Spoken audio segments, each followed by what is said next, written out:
Palabra de Mujer abordamos un tema de vital importancia y a menudo poco visibilizado: la intersección entre la discapacidad y la lucha por la igualdad de género.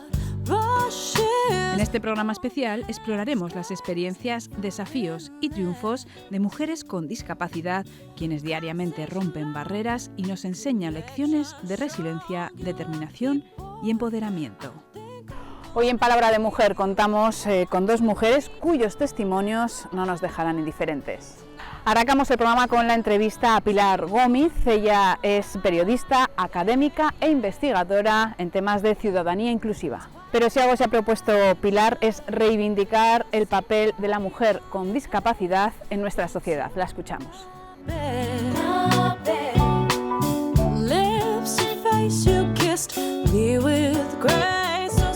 Estudié Administración y Dirección de Empresas y Periodismo. Tenía muy claro desde pequeña que quería ejercer el periodismo o sobre todo que quería ejercer la comunicación. Luego estudié ADE porque quería, en casa me decían, tienes muy buenas notas, ¿no puedes hacer periodismo? Bueno, pues estudié ADE y periodismo en la Carlos III.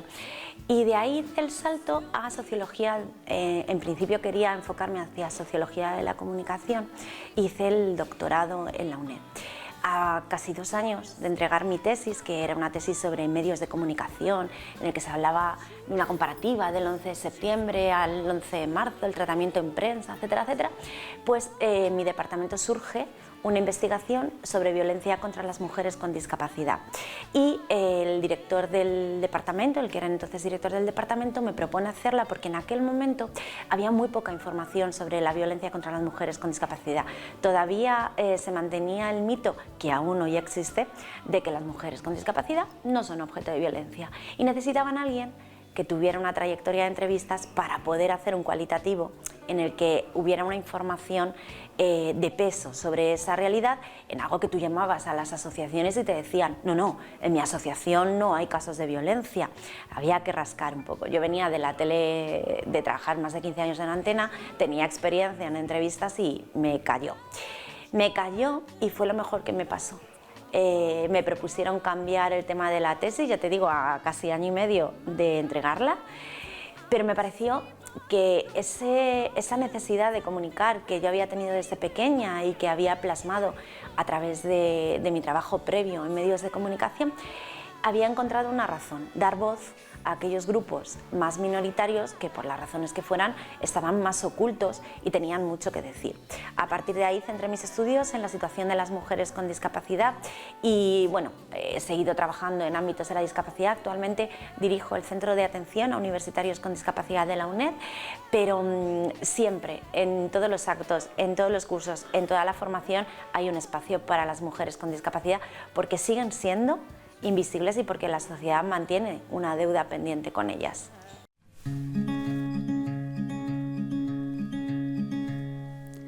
Saw a car that looked like yours driving on the interstate.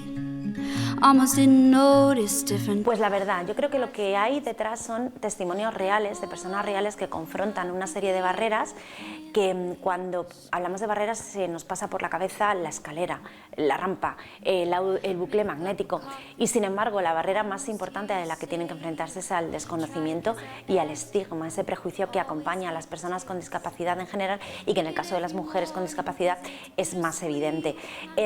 Y si hablamos solo de mujeres, pues esa verdad en la que las mujeres con discapacidad son mujeres, ante todo y sobre todo, como el resto, y en ellas se identifican muy bien todas aquellas cosas que confrontamos las mujeres en nuestro día a día, más todas las cosas que tienen que confrontar por el hecho de tener una discapacidad.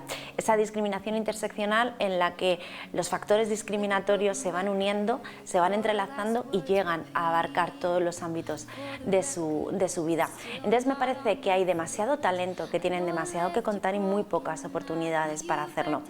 Y bueno, pues aquí me tienes peleando por el dar visibilidad a su situación.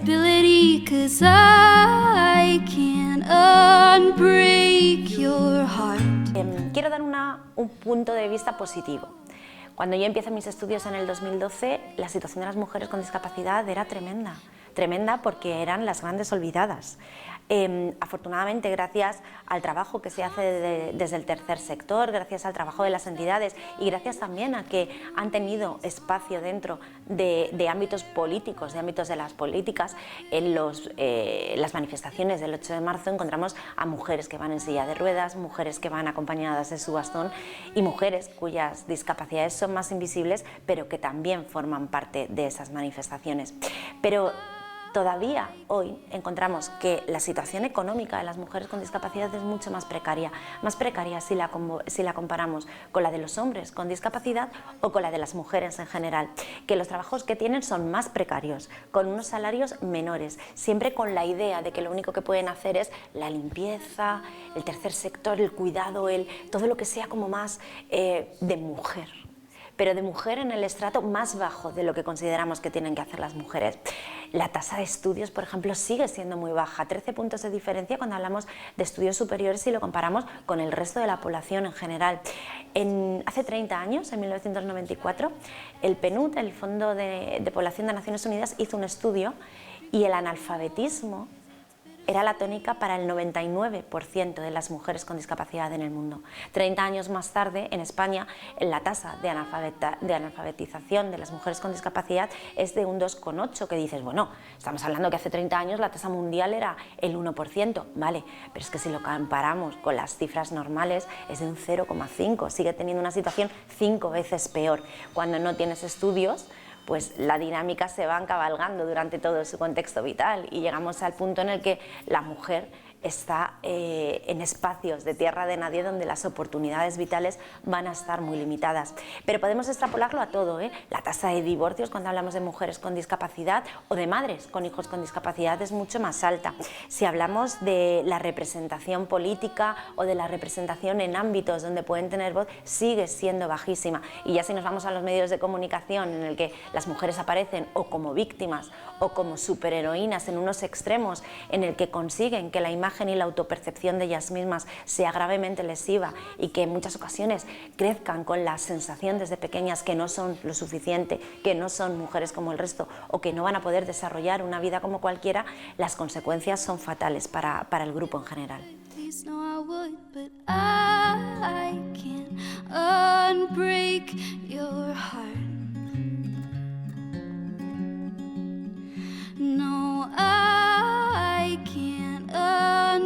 El ámbito rural es fatal para las mujeres con discapacidad en cuanto a oportunidades. Es verdad que en muchas ocasiones las ciudades más pequeñas, los pueblos, tienen unas redes de solidaridad que en otros sitios es más difícil tenerlos.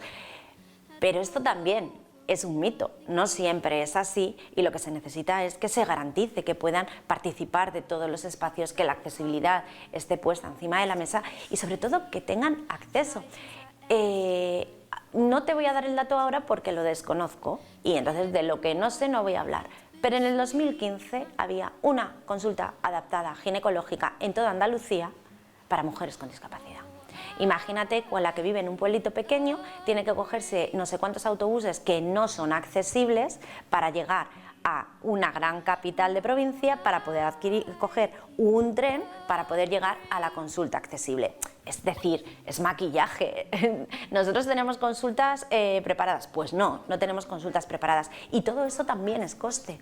Es coste y la discapacidad, nos guste o no, lleva asociado un coste. Porque independientemente de que vivamos, afortunadamente, en un estado de bienestar, hay muchas cosas que no sufraga el Estado y que son fundamentales para el desarrollo de las personas con discapacidad y que eso se traduce en dinero, en necesidad de dinero. En las zonas rurales, además, pasa una cosa que es bastante curiosa y es que todavía la discapacidad en algunos casos se sigue relacionando con algunos de estos paradigmas que en sociología decimos que se van superando pero conviven unos con otros, en el que parece que es un castigo divino. Tengo un niño con discapacidad, vamos a tapar la discapacidad para que no se note. Oh, pobre de nosotros, ¿qué habremos hecho para merecer esto? En las grandes ciudades parece que eso poco a poco se ha ido evolucionando, pero todavía hay en muchos pueblos que sucede. Recuerdo que en mi tesis entrevisté a una mujer con discapacidad que tenía un cargo de directivo, una posición bastante importante, que además, curiosamente, cuando le preguntabas ¿alguna vez has sido objeto de discriminación?, te decía, no, yo nunca he sufrido discriminación. Pero luego te contaba que hasta que tuvo 18 años, cuando estaba en el pueblo en verano, su abuela la obligaba a ir con una rebequita en pleno mes de agosto para que no se le viera la malformación que tenía en el brazo. Es decir, todavía queda mucho trabajo que hacer en esos ámbitos. Y luego, espacios de relación. Para las mujeres con discapacidad es fundamental poder relacionarse con otras mujeres para entender lo que es normal y lo que no lo es. Es decir, no es normal que te traten mal aunque tengas una discapacidad. Eso no puede justificar absolutamente nada. Romper esas ideas es dar la oportunidad a las mujeres de saber que lo que están viviendo en algunas ocasiones no es correcto, no hay que aguantarlo y no tienen por qué mantenerlo. Esto se soluciona relacionándose, pudiendo contar sus problemas a otras mujeres, generando confianza, y en los ámbitos rurales a veces es más difícil.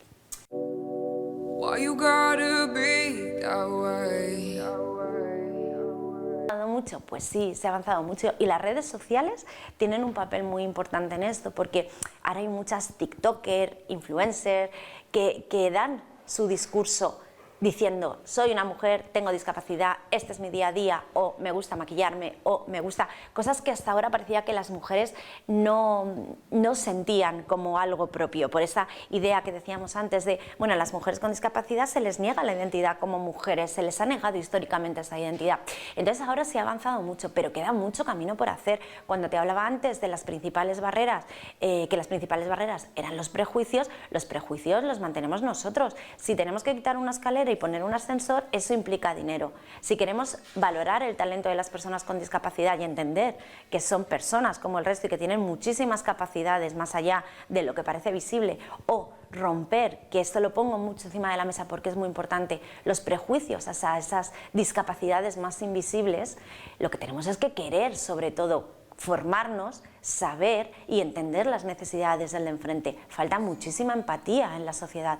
Y luego una idea fundamental: la dependencia y la discapacidad no es lo mismo.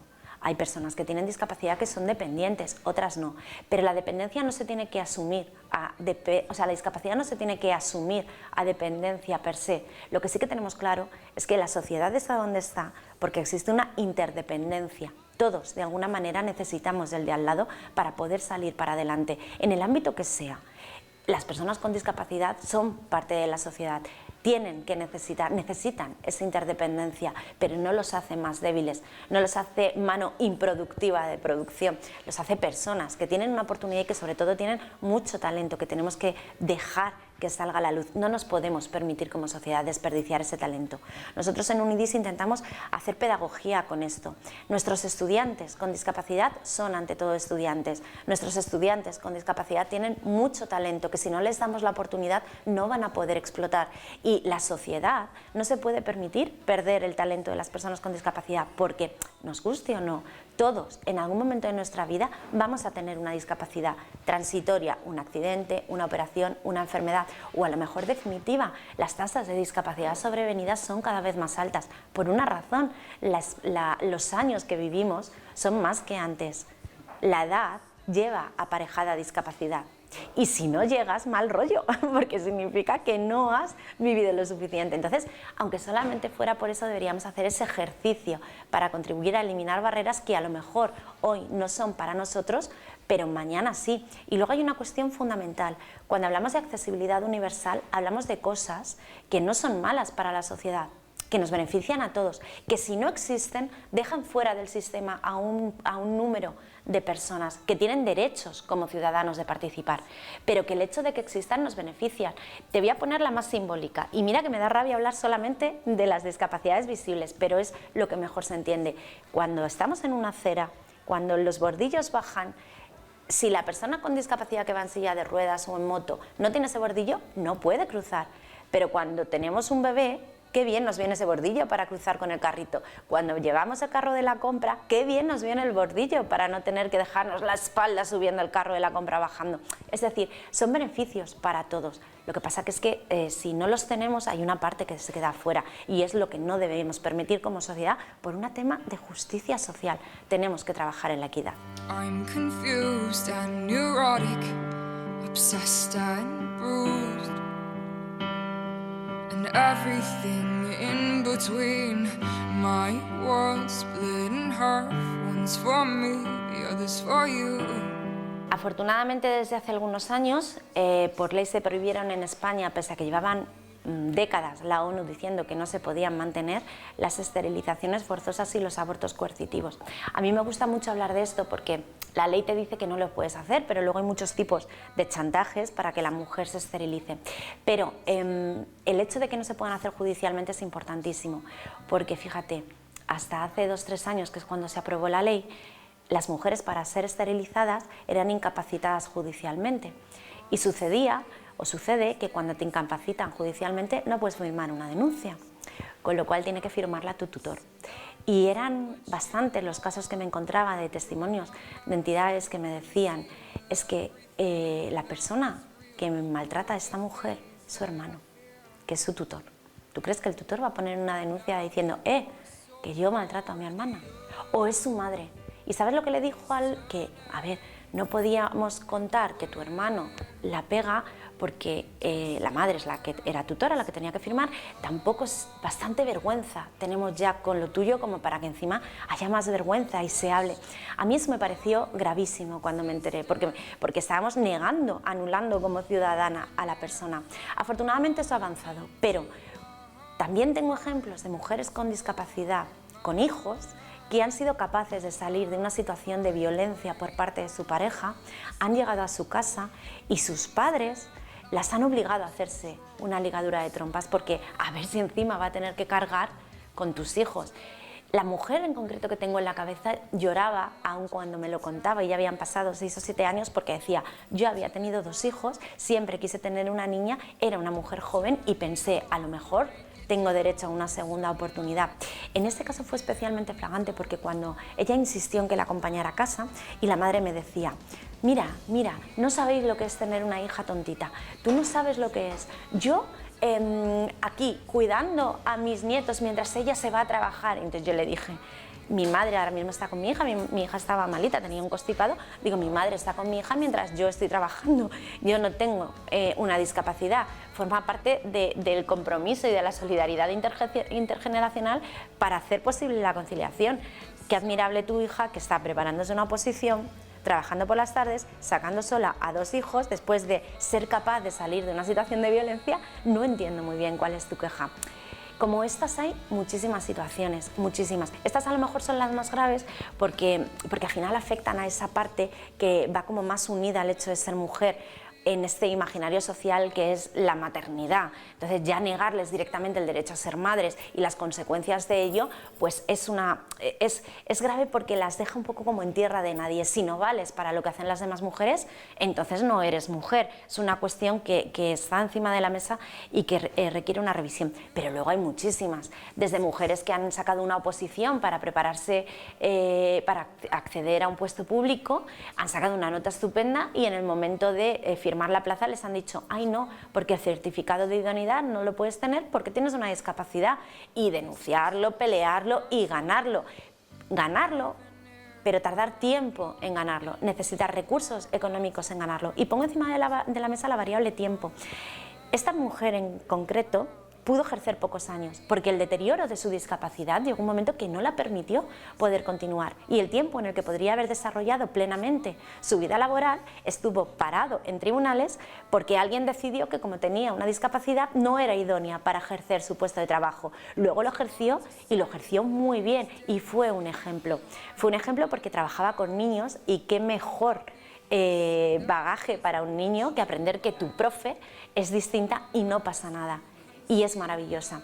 Entonces son muchos los ejemplos. Mujeres a las que, pues la que te decía antes, que tenían que taparse la discapacidad porque su pareja, su madre le decía que, la abuela en este caso le decía que era menos válida, o estaba pensando en mujeres que su padre le decía al novio, menos mal que estás con ella porque pensábamos que, ay hijo, eres un santo porque te cargar con esta, y era una mujer empresaria, completamente independiente, pero el padre cuando conoció a la pareja le daba las gracias minusvalorando a su propia hija por el hecho de tener una discapacidad delante de la pareja.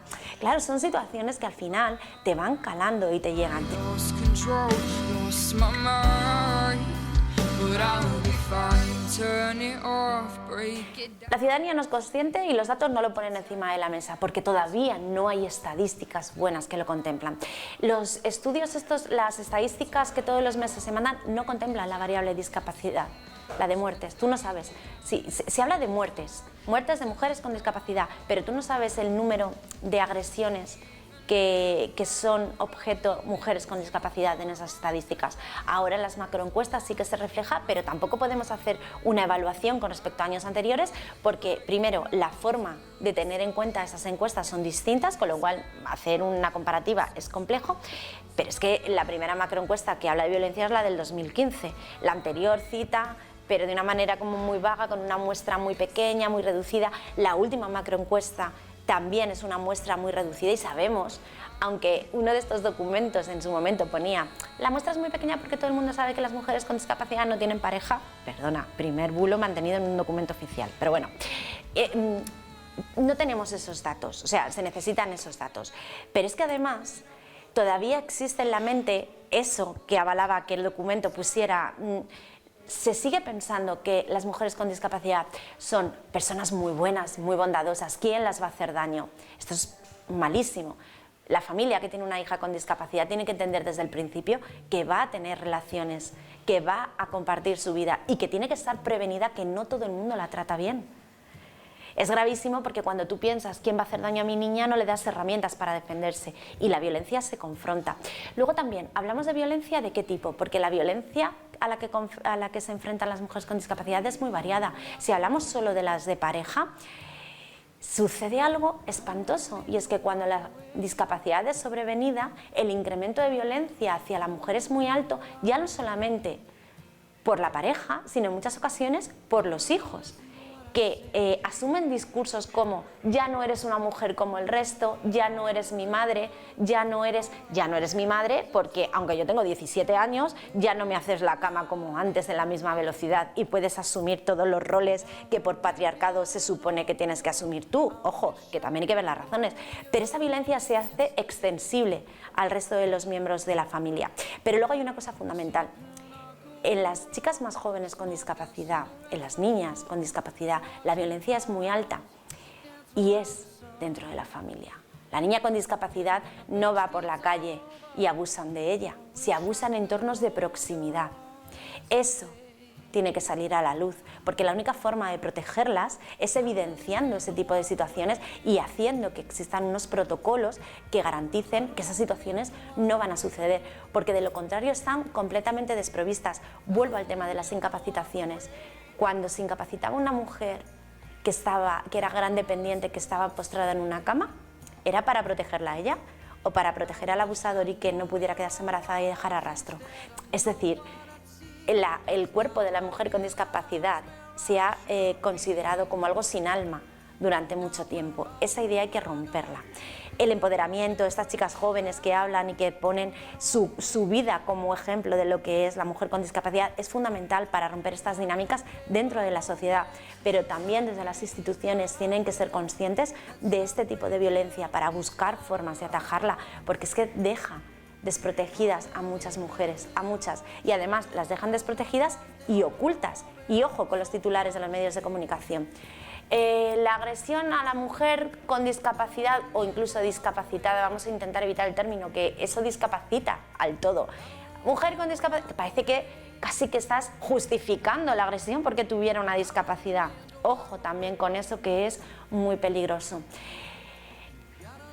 Y pese a que no existen esas cifras, pese a que se sabe que hay mucha violencia, muy soterrada y además muy virulenta, porque la mujer está desprotegida y necesita en muchas ocasiones del cuidado de la persona que también le provee el maltrato. Entonces, si hablamos de mujeres especialmente dependientes económicamente, de mujeres dependientes de cuidados, de mujeres que tienen una autoestima bajísima por el bagaje vital que han tenido, pues nos encontramos con mujeres completamente indefensas que en muchas ocasiones normalizan e interiorizan la violencia. En mis estudios me di cuenta que si preguntaba si he sido víctima de violencia, la respuesta mayoritaria iba a ser no. Y sin embargo, cuando te contaban, siempre había algún episodio de violencia, en todos los testimonios, de violencia verbal, de violencia psicológica, de maltrato, incluso algún bofetón que no se entendía como violencia porque, bueno, perdía los nervios, o esa normalización. Y luego, porque las mujeres nos cuesta reconocernos como víctimas. En el caso de las mujeres con discapacidad intelectual o incluso con determinadas discapacidades, cuando a ti desde pequeña te han dicho tú no eres como las demás, tú no vas a tener pareja, tú no vas a tener hijos, cuando consigues igualarte al resto de tu grupo porque tienes un novio como tu amiga y este novio te sale rana y te maltrata, tienes que decidir si aguantas y soportas ese maltrato o le das la razón a todos aquellos que te decían que no eras como el resto y automáticamente vuelves a salir de tu grupo de referencia. Y en muchos casos, casi la mayoría, la mujer decide mantener la situación para no perder ese estatus que tanto tiempo les ha costado adquirir. Esto obliga a una reflexión por parte de todos.